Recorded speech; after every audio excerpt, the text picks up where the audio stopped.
കഷ്ണം ഇരിയാൻ പറ്റുന്നതിന് വെള്ളം കുക്കറിൽ ചൂടാകാൻ വെച്ചിട്ടുണ്ടായിരുന്നു. അപ്പോൾ പെട്ടെന്ന് തിളച്ച് കിട്ടുമല്ലോ കേട്ടോ.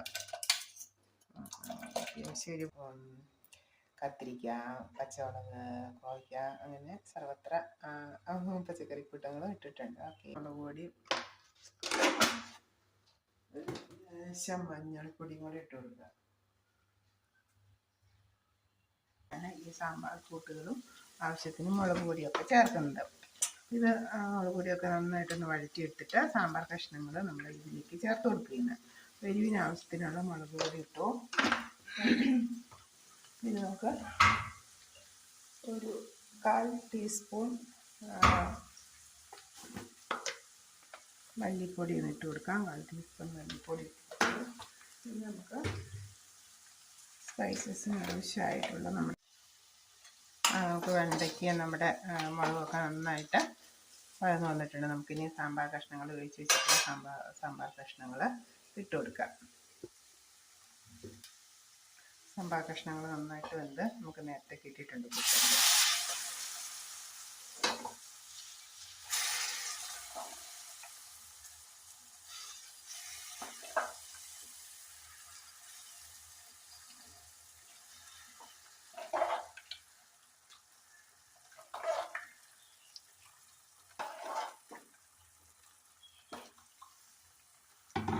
കഷ്ണങ്ങളൊന്ന് അടച്ചു കൊടുക്കാം.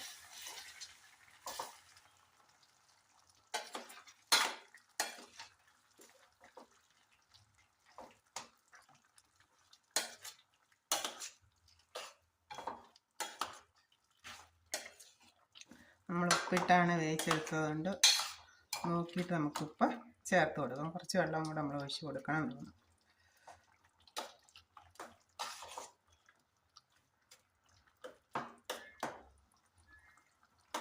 ഒന്ന് നോക്കട്ടെ. ഉപ്പ് കുറവാണ്, അപ്പോൾ ഉപ്പ് ഒഴിച്ച് കൊടുക്കണം. നന്നായിട്ട് ഉപ്പ് കുറവാണ്.